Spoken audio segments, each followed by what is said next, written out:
திமுக நல்லா கேட்டுக்க, நீ வார வாரம் தளபதி அவர்கள் சனிக்கிழமை வெளியில வந்து பிரச்சாரம் பண்ணும் பொழுது நீ அதை தடுத்த. ஆனா இன்னைக்கு ஒவ்வொரு சனிக்கிழமையும் பனையூர்ல படையெடுத்து வந்து கொண்டே இருக்கிறார்கள் மாற்று கட்சியிலிருந்து. எங்கள் ஆசானின் முன்னிலையில் தளபதியை பார்த்து இந்த கட்சியில் இணைய வேண்டும் என்பதற்காக. இதுதான் வரலாறு. ஒரே மாசத்துல எப்படி வரலாறு மாறிச்சு பாத்தியா? வரலாற்று சிறப்பு மிகுந்த இந்த நிகழ்வு எவ்வளவு முக்கியத்துவம் வாய்ந்ததாக இருக்குனாக்கா, எங்கள் ஆசானுடைய உழைப்பு எந்த அளவுக்கு என்பதை சொல்வதற்கு சரியான இடம் இது. என கொடுத்த வாக்கை காப்பாற்ற வேண்டும் என்பதற்காக எங்கள் ஆசான் தளபதியிடம் ஒரு வார்த்தை கொடுத்தார், ஒரு நிகழ்ச்சியை நடத்தி தரேன்னு சொல்லிட்டு.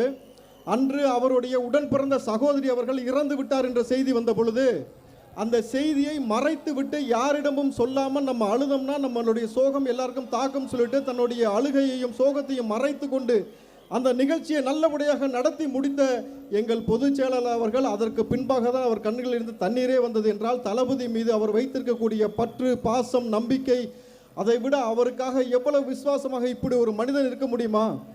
அவர் சொன்ன ஒரு வார்த்தை வரலாற்றில் எவ்வளோ மிக முக்கியமான வார்த்தையாக எவ்வளோ ட்ரோல் பண்ணாங்கனாக்கா, அவருடைய வட்டார வழக்கு மொழியில் அவர் சொன்னார், தளபதி விஜய் அவர்களை இட்டுன்னு போகிறது தான் எங்களுக்கு ரொம்ப சிரமமாக இருக்குன்னு சொன்ன பொழுது அதை ட்ரோல் பண்ணாங்க.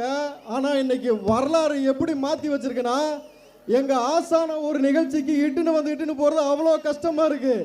எங்கள் பொதுச் செயலாளரை பார்ப்பதற்காக இன்று வரக்கூடிய கூட்டம், இன்று தளபதிக்காக சேரக்கூடிய இந்த கூட்டம், இது எவ்வளவு பெரிய மாநாடு போல இங்கே நடந்து கொண்டிருக்கிறது. திமுக நல்லா கேட்டுக்க, நீ வார வாரம் தளபதி அவர்கள் சனிக்கிழமை வெளியில வந்து பிரச்சாரம் பண்ணும் பொழுது நீ அதை தடுத்த.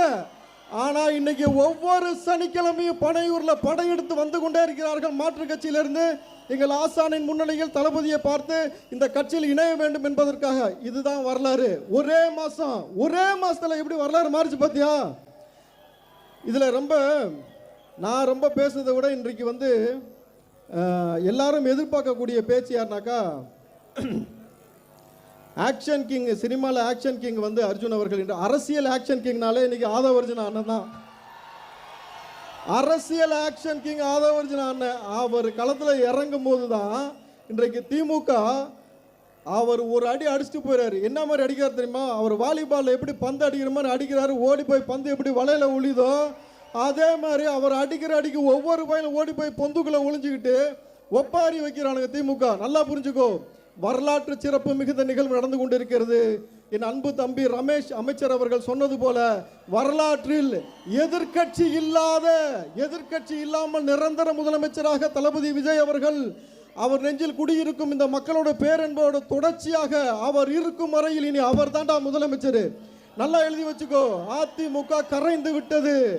திமுக ஒரே மாசம் எழுதி வச்சுக்க. உன் கூடாரத்தில் இருக்கக்கூடிய ஒட்டுமொத்த நபரும் எங்க தளபதியுடைய இந்த துண்டை மாட்டிட்டு இந்த கழகத்தில் சேர்த்து உன்னை தனியில முச்சந்தில நிக்க வைக்கல வைப்போம். ஏன்னா நீ மக்களாக மதிக்காம ஆணவ பேச்சு, போதை, கஞ்சா, சாரா எல்லாத்தையும் ஊத்தி வச்சுட்டு இந்த 1000 ரூபாய் கொடுக்குற ஸ்கீமுக்கு மட்டும் வெக்கமில்லாம பேசுறீங்க. ஸ்டாலின் ஆட்சி தொடர்கிறது. ஏண்டா இந்த பொறுக்கி போய கஞ்சா போட்டு பெண்கள் மீது ஆபாசமாக கை வைக்கிறது போது அப்ப சொல்லு ஸ்டாலின் ஆட்சி தொடருதுன்னு. விதை நீ போட்டது, நீ போட்ட விதைய வேரோடு அறுத்து கொண்டிருக்கிறது திரு ஜோசப் விஜய் அவர்களுடைய ஆட்சி, எங்கள் அண்ணன் தளபதி விஜயோட ஆட்சி. அவரை நீ அவ்வளவு சாதாரணமா இடப்படாத. நான் திரும்ப இல்லை, டே 1ல இருந்து சொன்னேன், பிரபஞ்சம் தேர்வு பண்ணிய தலைவன் என் தளபதி விஜய் அவர்கள் சொல்லிட்டு, பிரபஞ்சம் தேர்வு பண்ணிய தலைவன் என் தலைவனை அவர் கஞ்சாட காட்டினா இன்னைக்கு தமிழ்நாட்டில் நடக்காத விஷயமே கிடையாது. உங்க அத்தனை பேருக்கும் அரசியல் நாகரிகத்தை கற்றுக் கொடுத்தார் அவரு. என்ன சொன்ன நீ? 6 மாசத்துக்கு பேச மாட்டேன், இந்த ஆட்சியை பத்தி விமர்சிக்க மாட்டேன், பொத்துக்கிட்டு இருப்பேன்னு சொன்ன. 2 நாள் முடிஞ்சவனால வைத்தறிச்சல குலுங்கி கொண்டிருக்கிறீர்கள். எழுதி வச்சுக்கோ, திமுக ஜூலை மாசம் ஆடி மாசத்துலேருந்து உனக்கு ஆட்டம் காண போகுது. உன்னுடைய கூடாரமும் காலியாகி, தம்பி ரமேஷ் அமைச்சர் அவர்கள் சொன்னது போல எதிர்கட்சி என்ற ஒரு கட்சி இல்லாமல் இனி தமிழ்நாட்டுடைய நிரந்தர முதலமைச்சராக இருந்து இங்க இருக்கக்கூடிய 8 கோடி மக்களுடைய பேரன்போடும் இருக்கக்கூடிய அத்தனை மக்களுடைய சப்போர்ட்டோட ஒரு பெரிய ஒரு அரசாங்கத்தை தொடர்ச்சியாக நடத்துவார்.